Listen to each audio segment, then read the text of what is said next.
मान लीजिए कि आप और आपके दोस्त ने जमकर शराब पी है और फिर आप उसके घर पहुंचते हैं जहां वह लगातार बकबक करता रहता है। अचानक आप देखते हैं कि वह रेन कोट पहन लेता है और कुल्हाड़ी उठा लेता है और फिर वह बढ़ई बन जाता है।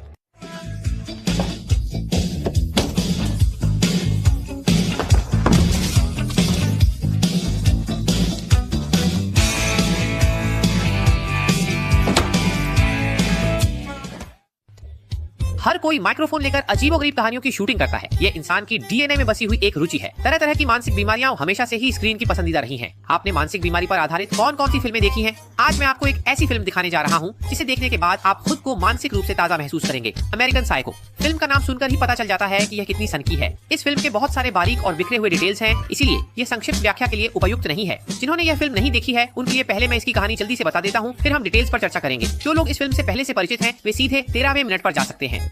कहानी कुछ यूं है कि शाओबाई वॉल स्ट्रीट का लाडला है। महज 37 साल की उम्र में हार्वर्ड बिजनेस स्कूल की डिग्री और प्रभावशाली चेयरमैन पिता की बदौलत वह एक इन्वेस्टमेंट बैंक का वाइस प्रेसिडेंट बन गया है और अमीरों की नीरस जिंदगी जी रहा है। आप सब कमेंट में बता सकते हैं कि आप 37 साल की उम्र में क्या कर रहे थे। शाओबाई अपनी छवि का बहुत ध्यान रखता है, बारीकी से स्किन केयर करता है, अनुशासित होकर जिम जाता है और समय समय पर मसाज और स्पा भी करवाता है। देखने में वह जितना हैंडसम है, असल में अंदर से उतना ही अजीब है, खासकर जब रात का अंधेरा छा जाता है।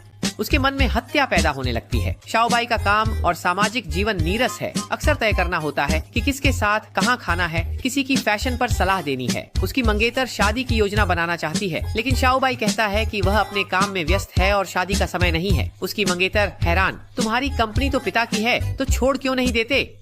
देखो, तुम बस इसलिए नौकरी मत छोड़ो क्योंकि मैं किसी सर्कल में फिट होना चाहती हूँ। किस सर्कल की बात हो रही है फिलहाल उस पर चर्चा नहीं करते। उस रात शाओबाई अकेले एटीएम से पैसे निकालने गया। रास्ते में उसकी मुलाकात एक खूबसूरत लड़की से हुई। उसने उससे हल्की बातचीत भी की। अगले दिन वह खून से सनी चादर लेकर ड्राई क्लीनर के पास गया, मानो इशारा कर रहा हो कि उसने पिछली रात उस लड़की को मार डाला। शाओबाई के बनाए गए सर्कल में निजी जीवन बहुत अस्त व्यस्त है और वह जानता है कि उसकी मंगेतर का भी बाहर एक प्रेमी है और शाओबाई का खुद का भी एक प्रेमिका है। उस दिन शाओबाई ने अपनी प्रेमिका को फोन किया और उसे डिनर पर बुलाया। प्रेमिका पहले तो नहीं आना चाहती थी, लेकिन जब डिंग शाओबाई ने कहा कि वे चाओशान माई रेस्टोरेंट जा रहे हैं तो वह तुरंत उत्साहित हो गई, क्योंकि यह रेस्टोरेंट न सिर्फ हाई एंड है बल्कि बहुत मशहूर भी है। इसके बाद शाओबाई ने चाओशान माई रेस्टोरेंट में टेबल बुक की। जब वे दोनों रेस्टोरेंट पहुँचे तो प्रेमिका पहले ही नशे में थी।